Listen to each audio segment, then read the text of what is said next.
The following is a Kingfisher Media podcast. You are listening to When the Bow Breaks with your host, Alexis Aralim. The following content may be disturbing for some listeners. Discretion is advised.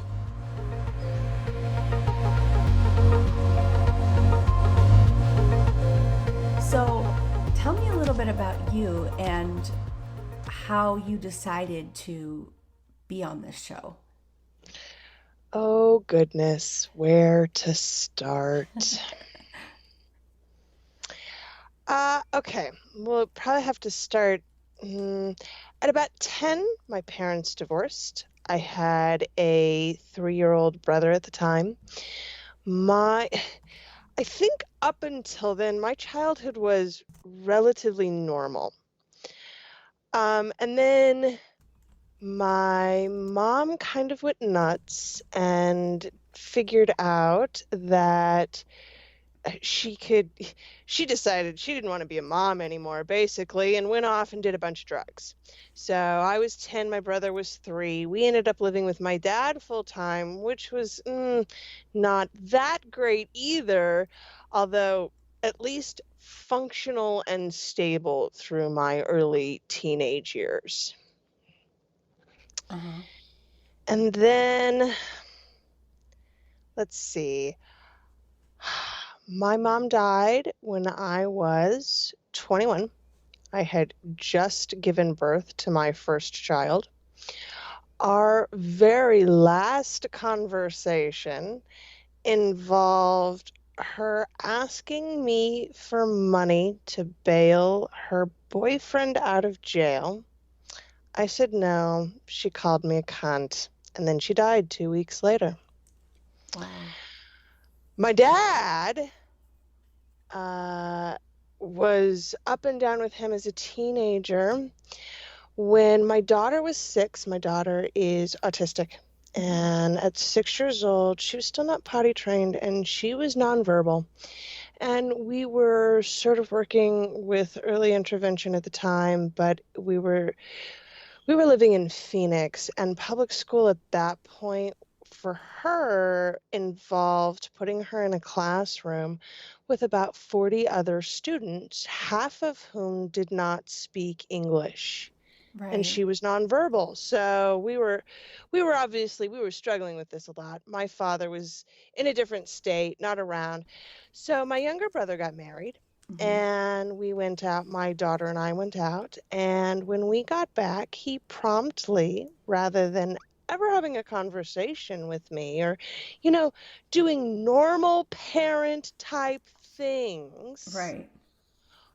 called CPS on me and reported me for endangering my child. Not once, not twice, 3 times. Jeez. At which point I cut him off. Right. And that meant, I cut him off. That also meant cutting my stepmother off, which was no loss there. But it also meant losing my brothers, which was a loss. Right. I'd send them Facebook messages for their birthdays for several years. And then I realized one day that was the only contact I had with them, that they never reached out and talked to me. Right. And all I ever wanted, was an apology. I wanted my father to admit that he had behaved badly, that he had misjudged me, and that I was doing the best because he had decided that I was on drugs. And that was the nature of his report. Not that there might be something wrong with my child that I was working on. He had decided that I was on drugs, and so I was endangering my child, and that was it. There was no conversation whatsoever. Right. And I just wanted him to acknowledge that he'd fucked up. Can I cuss? Yes. Is that okay? Yes, okay. You can. I allowed myself to start cussing in therapy because I was like, I need to be able to really say what I feel.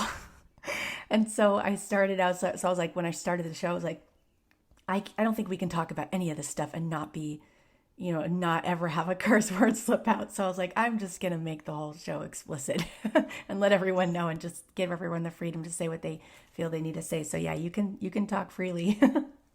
Sometimes they're the only words that work.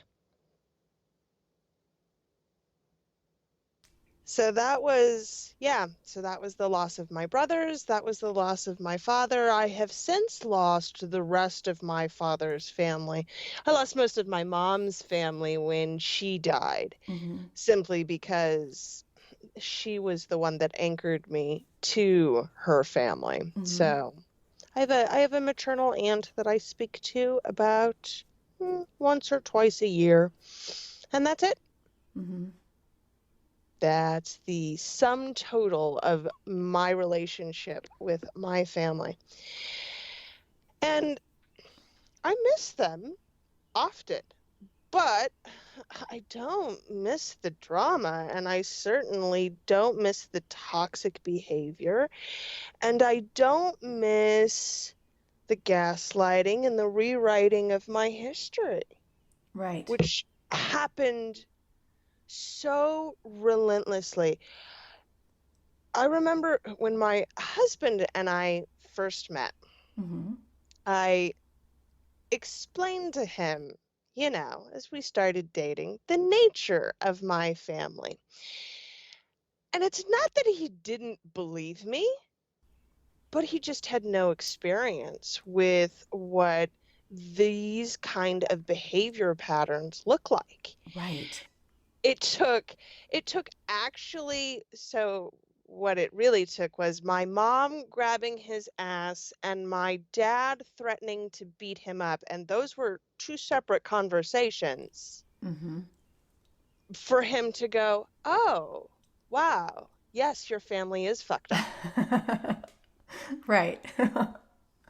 Yeah, it took my spouse a while to really understand, when he first started, he started noticing things even before, like this was all my normal, right? So he comes into the picture and he's like, do they always treat you like that? I was like, what do you mean? Yes. And he's like, do they always talk to you like that? I was like, well, that's just how they are. He's like, that's not right. He's like, we didn't treat each other. He's like, my family had problems. We didn't treat each other that way. And so it's like, yeah, I get that. And you recognize, I think even as small children, we recognize fundamentally that there's a lot of behavior that's not quite right, but because it's totally normalized And and because it's tolerated, yeah. exactly Right. that we internalize it in ways that, continue to manifest well into adulthood. I'm almost 40, and there are still things like I, at about 20 or so, I realized that I apologized to everyone all of the time for everything, and so I stopped. And and then I went the other way. I now have a very difficult time apologizing, even when I have done something wrong, and I know that I need to apologize because it feels so conditioned. That I Right. need to apologize for something, not because I'm wrong, but because I exist. Is it because you want to make sure that you are communicating that for the right reasons? Is it because you don't want to feel like you're apologizing because you're conditioned to apologize? You want to make sure that it's sincere and genuine for you? Is that what you mean? Yeah, that's what it's become for me. And so those apologies have become very difficult. Very difficult. I've overcorrected to not apologizing at all, which I'm trying to get better about. I was gonna say, what's the contrast? What are the pros to that? Because it sounds like, yeah. Because whenever I made changes, sometimes I'd make a change and be like, oh, this is working really good. But then I'd go to the extreme, be like, okay, well, pull Yeah. it back a little bit, Yeah, the So consequences is that my husband said, okay, well, that's fine, but then I'm not going to apologize to you. And sometimes that really doesn't feel that great.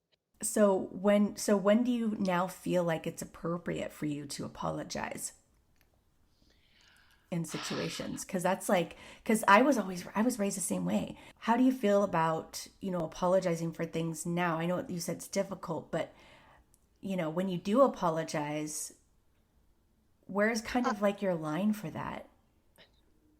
So this sounds counterintuitive, but now I apologize for me.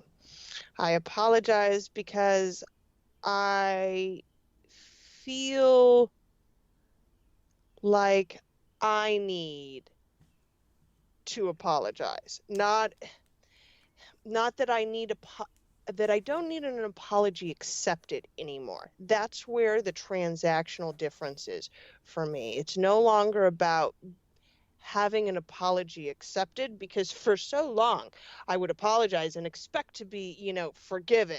It's conditional forgiveness, right? It's not Right. real forgiveness, but that's what you were supposed to be receiving. So Right. now when I apologize, I'm not looking for forgiveness. I'm looking to apologize because it makes me feel better. Mm-hmm. Yeah.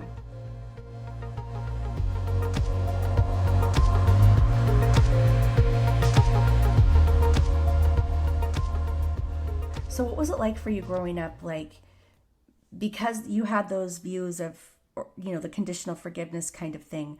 What was it like for you with your relationships with your family when someone would wrong each other? Man, that's a tough question.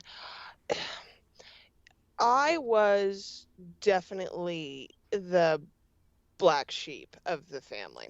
So, and I'm not sure I can readily identify which of my brothers was the golden child, just that I was not, right? Mm-hmm. And so there were a lot of things that were very stacked and weighted against me. I honestly have to believe that some of it was due to the fact that I was not a boy, Mm. and because I was treated much differently as a small child before my brother was born. Hmm. I think that I was the golden child for a while, and then my brother was born, and then I was not. That happens sometimes. They switch Uh-huh. roles. Hmm.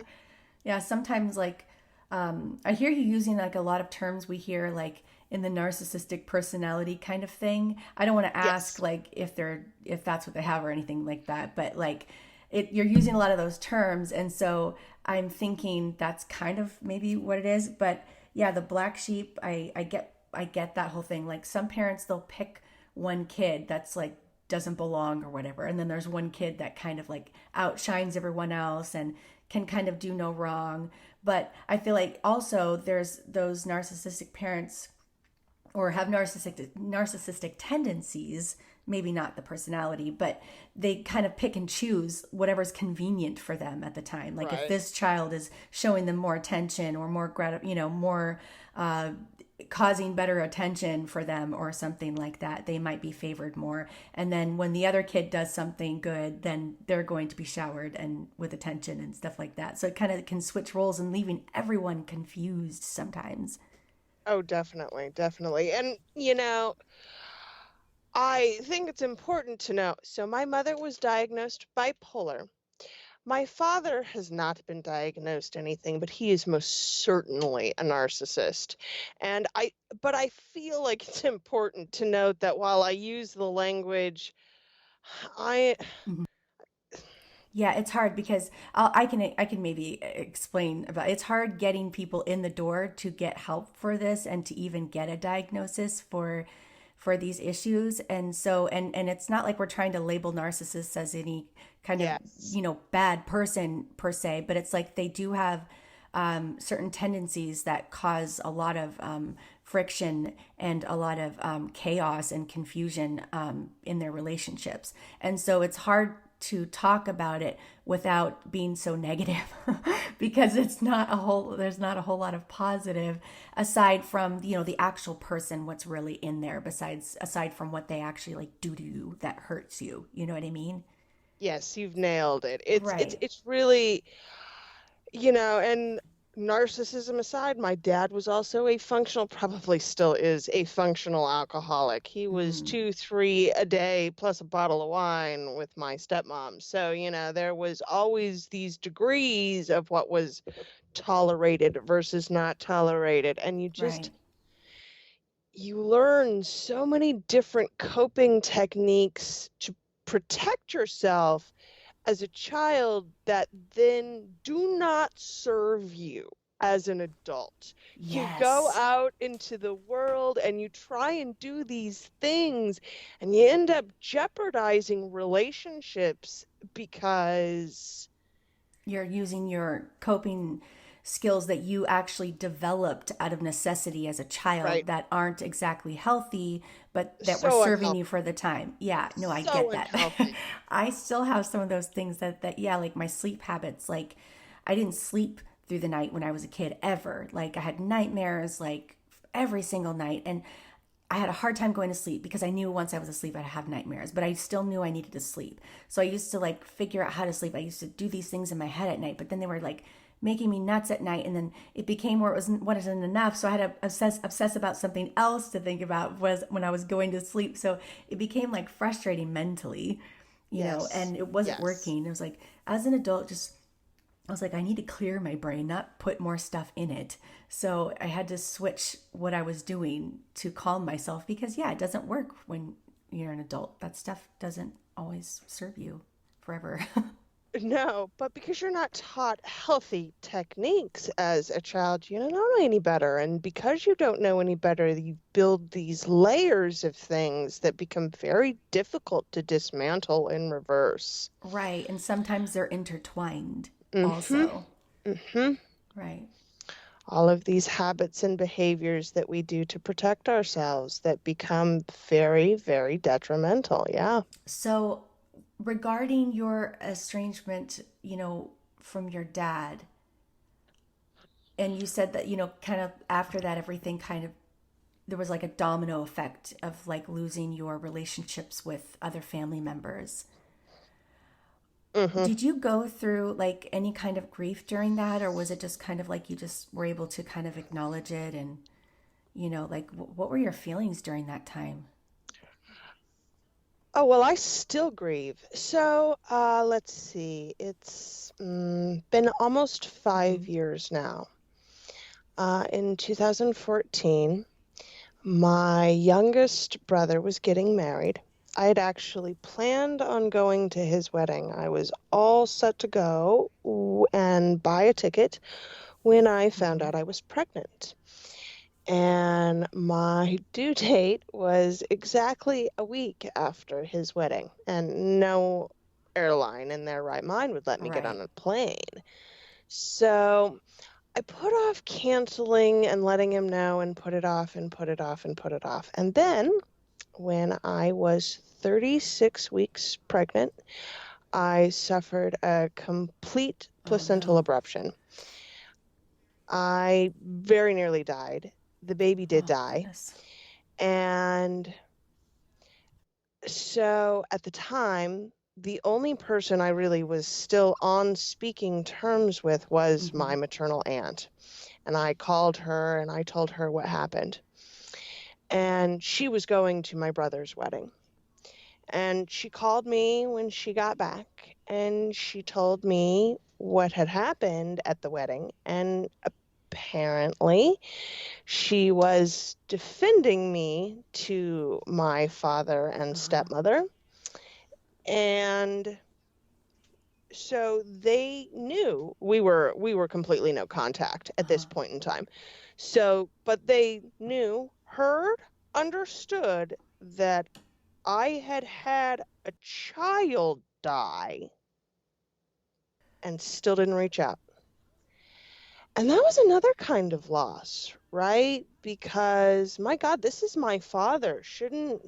If anybody should be able to empathize with me on some level, it should be my fucking Right. dad. But no, never heard. Never heard a word. Never heard a word. So, I mean, grief is something that's hard to explain. Like, what did that look like for you? Like, you just lost your child and your dad didn't reach out and all this stuff is going on. Like, how did you get through that time? So for me, systems became very, very important. I had two other kids that I was actively homeschooling. Mm-hmm. I had a business that part imploded, but that's a different story for a different day. Gotcha. But I had to rebuild my life piece by piece, and because of the abruption, I lost a lot of blood, and I was anemic for months afterward. So I was tired all of the time. Wow. And I would get up and I would make my bed and then I would collapse right back on it. But there was also the making of the bed. There had to be the making of the bed because Right. it was the thing in extreme loss when you've lost a spouse or a child, the little decisions, what to eat, where to go, what to do, those things just become insurmountable. And so it's having little routines make it that much easier to not have to make a decision. Right. Right. Like making your bed, like you said. Like, yeah, Right, everybody says, oh, yeah, make your bed in the morning. But it's like so often we get busy and we just don't do it. Or if we're right, going through a tough time, we're not thinking about that. Or we really haven't had time to, really do anything. But then we get out of bed, and if we don't make the stinking bed, we're just going to get back in it. right. Right. So it's like, and then when you start making the bed, it's like, oh, put the pillows on. Okay. Well, then you're up and you're doing stuff. And then it creates like another domino effect of everything else you kind of need to do. It's like getting up and then just getting started. Sometimes, like you said, it's just like the hardest thing. I find for people who manage grief that it is in many ways, even if there's not clinical diagnosed depression, it's obviously it functions in much the same way. Yeah. And Right. for me, I am diagnosed bipolar as well as with generalized anxiety disorder. And now I have post-traumatic stress disorder. So I have this laundry Yep. list of, Yippee. oh, yes, it's so fun and exciting. And the thing that gets me through it, besides drugs, obviously the drugs help, is being able to predict what's going to happen next. Right. Because as unpredictable as life is and has been for my entire life, these are self-defense mechanisms. Right. You're trying to, the anxiety is the fear of the unknown or the fear of the future. And so, because Mhm. you're always trying to prepare for it, 'cause you're like, something, I've been through a lot of shitty things, like something really shitty could happen in this situation. Like, and then you really start getting anxious. Excuse me. You really start getting anxious. And then, like you said, like you get that flight or fight, like you're not sure. And yeah. People who have experienced tragedy or loss and managed to thrive from it, and the people who don't, is what happen is that people who thrive tend to not catastrophize. And that's for people like us, that's instinct, right? Right. I catastrophize because that was protection. Right. So you have to really unlearn specifically those behaviors Hmm. to be able to relearn and rediscover the joy in your life. And that, for me, definitely, I would not have been able to have done that if the blessing in disguise is that he didn't contact me, because I wouldn't have been able to do it with my father in my life. Right. If he had somehow contacted me, I probably would have forgiven him, and then I would have invited that toxicity back into my life. Right. Through trauma Because, bonding, right? right, and there's no, Yeah,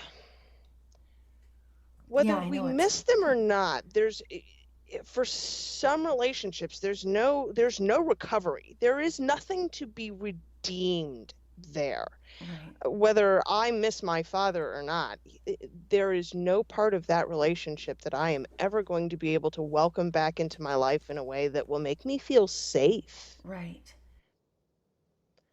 So that's it. And I, but I had to learn that.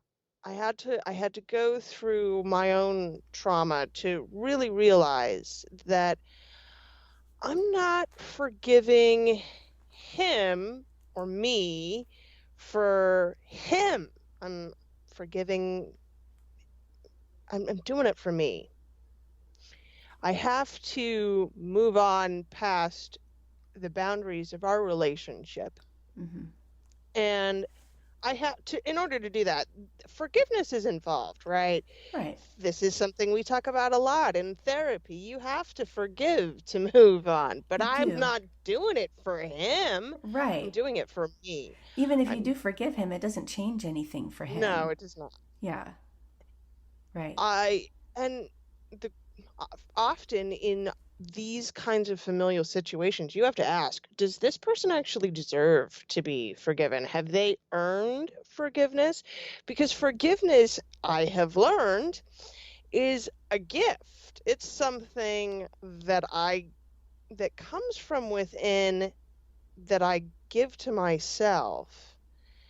If my relationship with him does not benefit from that, then it's not ever going to be about him or for him.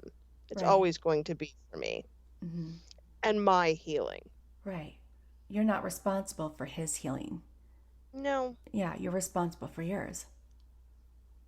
exactly. Yeah.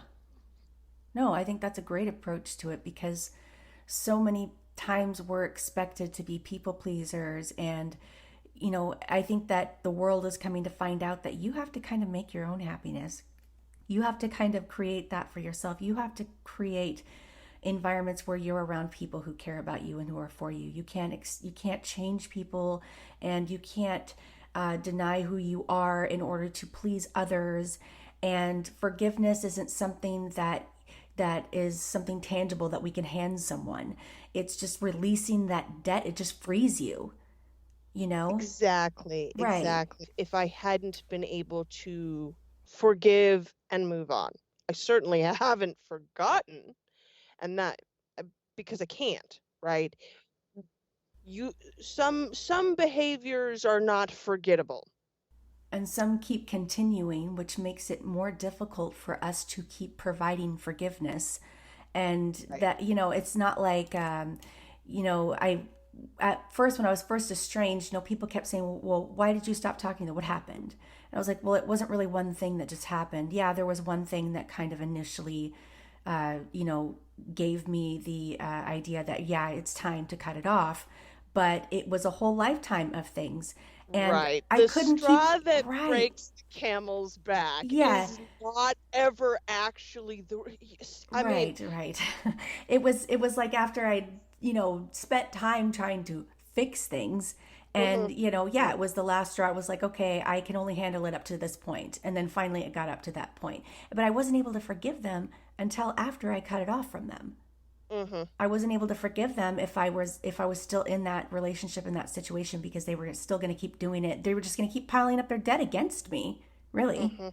And so once I cut it off, I could forgive, and then there's no more new debt building piling up, so I can deal with my own stuff. Is that, yeah? Does that make Yeah, sense? Like, yeah, yeah. I don't know. That's kind of how I felt about it. When did you start feeling better? After that. It's always a process. I mean, I still, every year when my brother's birthdays roll by, I think of them and miss them a little bit. I Grief itself is a process. I have lots of little rituals for the things that I did I plant, my mom died on Earth Day, so I always plant flowers or seeds on Earth Day. Mm-hmm. And I always do something for my son's birthday. But there's a there's no real like anniversary in which to commemorate this kind of loss. And in a way that presents a difficulty because I at least have some. I, man, I hadn't even thought about this. Maybe I That's could okay. do Take it your on his time. birthday or so. No, this is good. Like, I should find some day where I can go, hi, Dad, fuck you. I Is that horrible? Well, it is and it isn't because no, I gotta tell you, like I tried so hard not to talk about myself on my own show, but like no, that happened to me. Like, a lot of my nightmares I mentioned, I had them all my life, and my mom, she said it was because I had a demon inside of me. And I Oh, was like 7 years fabulous. old. I'm like 7 years old. So now I'm really freaking out. Okay. Like, oh my God, like now I got to worry about this. So I'm like 7. I'm like shitting my pants practically because of what my mother said. But I have these nightmares all through my life. Like even as an adult, they got worse. Like when I got married, my husband would leave for work like kind of early, and I'd still be asleep. And immediately when he would leave, I would start having nightmares again. So I was having like separation anxiety, like as an adult because of this stupid nightmares. And it wasn't until one day I told my sister, I was like, okay, I can't talk to you anymore because I was like, because you keep treating me the way that I don't like to be treated, and I can't do this anymore. And then my nightmares, they stopped. And it took me several weeks to kind of figure out like why they stopped. Mm-hmm. And I was like, and I Mm-hmm. have not had nightmares like that since. And it's been like 4 years I've been nightmare free. Like, I don't know, like what kind of freaking miracle is that? I mean, you say no and stuff happens Yeah, subconsciously, like it happens. yeah. Yeah. Yeah. I'm gonna actually have to put some thought into that because I'm never going to have a relationship. I say Right. never. The odds of me having a relationship with my father are virtually nil. That said, I would still like to, I don't know, mourn that loss. Right. Right. So I think there is something in that. For me, I do because my relationship with my mom was obviously very toxic in and of itself, but I still have the ability to kind of memorialize that every year for her. Mm-hmm. And it would feel good to me to have some kind of way to memorialize what were the good parts of my relationship with my father, because Mm-hmm. there were a few, a few. Sure. Sure. Right. What were some of those things? Oh, my favorite, when my dad was in the early 80s, my dad lost his job. He was a landman, and he had to go and get a job to pay the bills delivering milk. So his hours changed completely. And for the first time in my life, he was home when I got home from school. Mm-hmm. And this was before my brother was born. And he would fix me a bowl of, at that time, my favorite snack was sliced strawberries with some milk on it. Hmm. And we would sit on the front porch and we would talk about school that day. Hmm. And it was lovely. So when you think about those things, I know that you said there's a little bit of good there, but there must be some sadness too. Oh, yeah. Yeah. Yeah. I feel like sometimes I have no happy memories really, because I feel like they're always attached to something really bad that happened. Do you feel Oh, like that yeah. Oh, sometimes? yeah. Because I can tell you how the rest of that story goes is that after he found, so he hated being a milkman, so he went and got a job as an in oil and gas in North Dakota, where he then proceeded to have an affair, which is the antecedent to my parents' divorce. So, Right. like, I mean, there were still, he taught me how to drive. Aside from the Hmm. yelling, I do have slightly fond memories of that one. Right, right. Aside from the yelling, Yeah, yeah, I but can see like that too. as a parent, and now I have a teenage daughter. So as the parent of a teenager, the yelling is totally excusable. And in fact, there are so many things in my life that, I'll look back on and go, yeah, I really was a terrible teenager. I would have, if I had a good relationship with him, I would totally call and apologize for being a bitch when I was a teenager. Right, right. So, how did you get to like from there to like what you're doing now? Like, what are you doing now? Like, since your estrangement and everything, how are things different for you now? Well, so it's been, let's see, hmm, my daughter will be 18 this year. My brother's wedding was 12 years ago, so it's been 12 years. Uh, I, since we've been completely and totally non-contact. I would Hmm. have dealt with him for my younger brother's wedding had I been able to go to that, but that would have been the only breach. I Right. have not seen or heard from him otherwise. So, now I do systems work, and that was mostly for me born out of the death of my son. Prior to that, I was working as a relationship coach, Hmm. and it was difficult to work with people on their postpartum relationships because that's mostly what I was doing when I didn't have a baby of my own. Oh, yeah, it must have been rough. So I I kind of didn't work for a couple years. My husband supported us, and then I got slowly back into writing, and Hmm. I did some ghostwriting and copywriting, and now I'm doing course design and systems work. And I am surprisingly not a prostitute. I am amazingly still married to my husband of almost 20 years now. We'll be renewing our vows next year. I'm not inviting anyone in my family. I might invite my aunt, but there's no one else I really wish to invite Hmm. because they haven't been a part of my life for the last 20 years. Right, The first time we eloped because I didn't want to deal with the drama of my family at my wedding. And right. now I don't have to worry about that, so we're planning a big elaborate renewal in my mother-in-law's yard. She's making me this beautiful bespoke gown.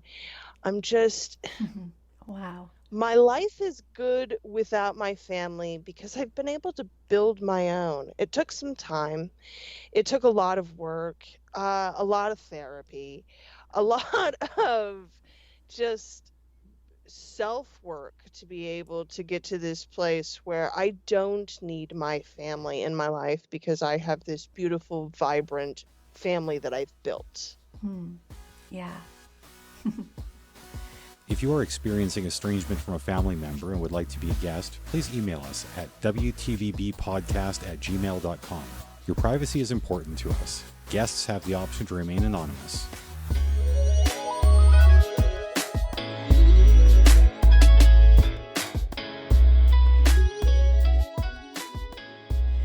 So, can you tell me a little bit about like your life coaching stuff?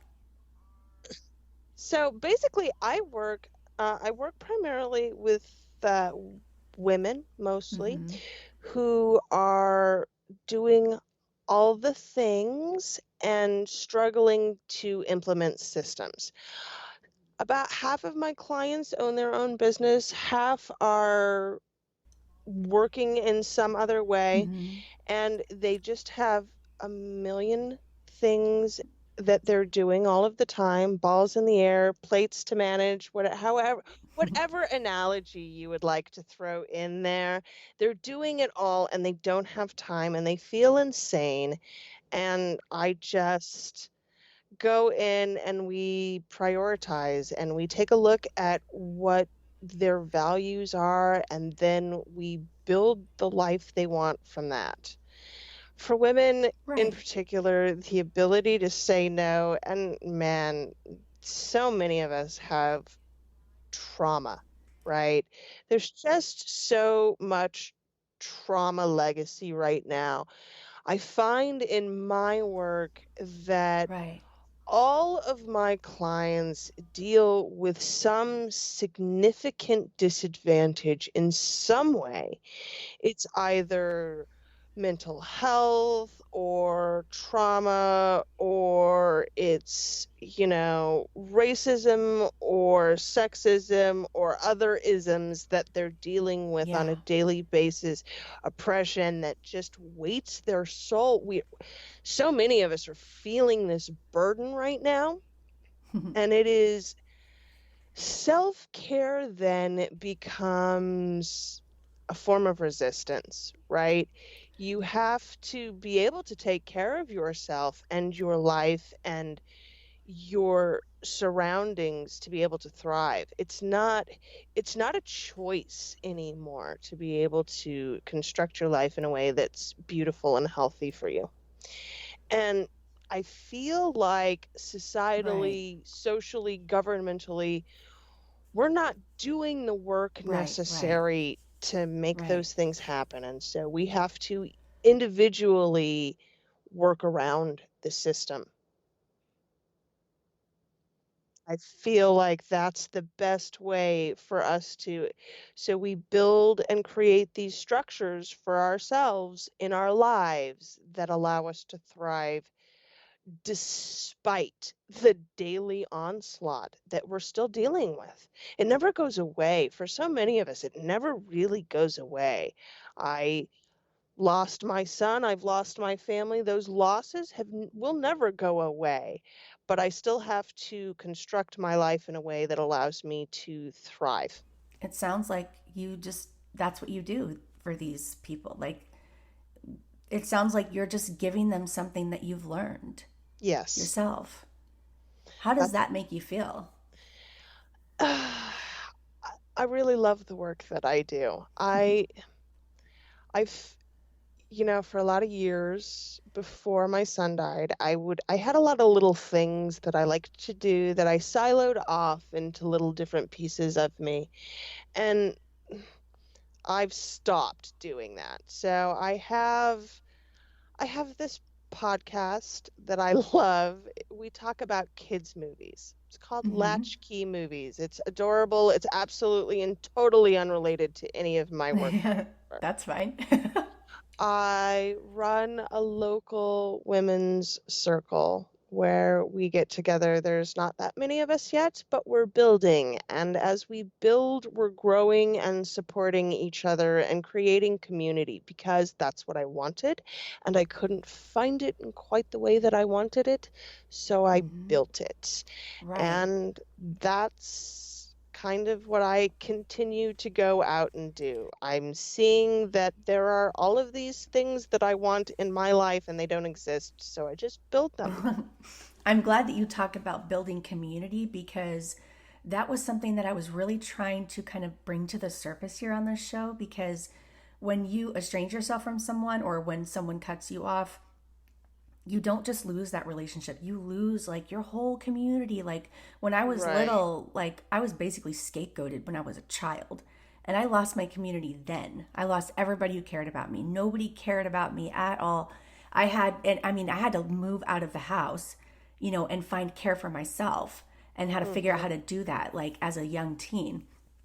And that was really challenging for me. And so I really love hearing stories from people like you who are out there building communities where there are needs for that kind of community, because there's different kinds of communities, right? There's communities Right. for women and men and co-ed and estranged and mothers, fathers, siblings. I mean, there's all kinds of communities.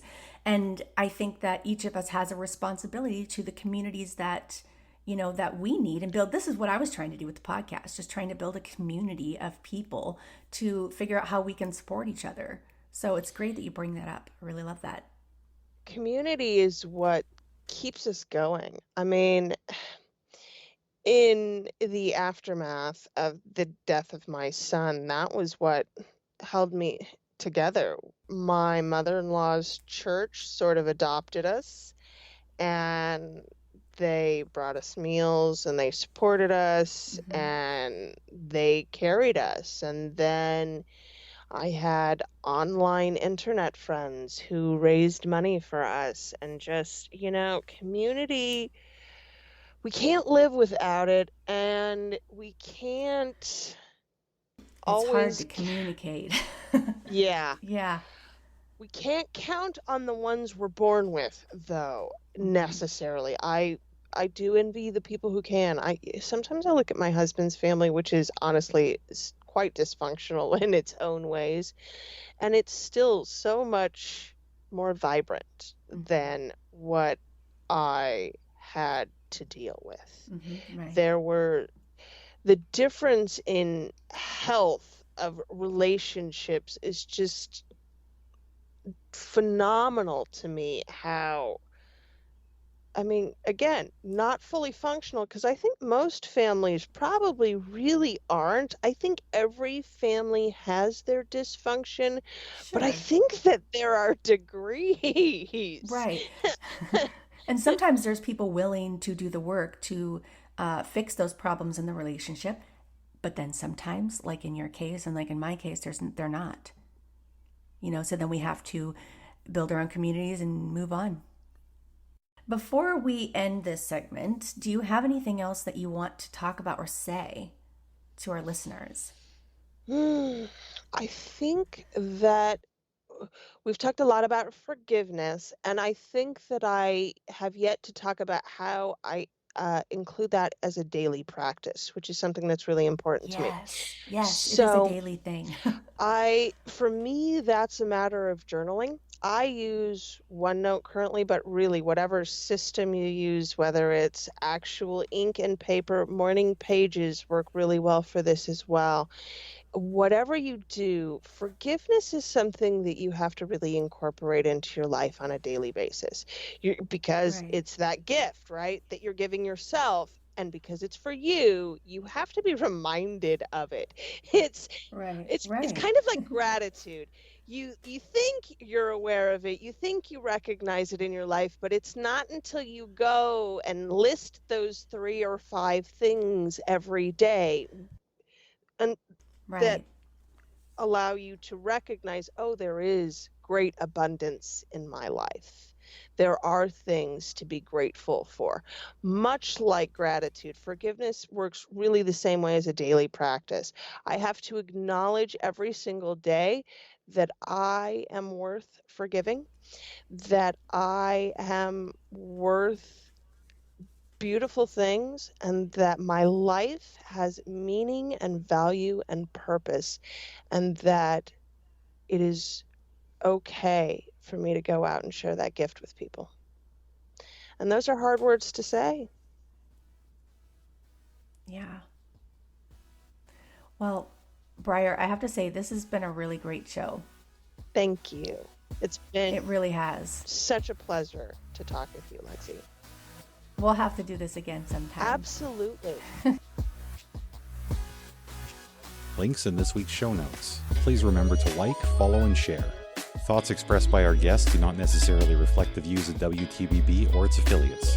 The views expressed on this show are opinion and experience based and are not intended as a substitute for therapy. Content should not be taken as medical advice and is here for informational purposes only. Please consult your healthcare professional for any medical or mental health related questions. Thank you for listening to When the Bell Breaks.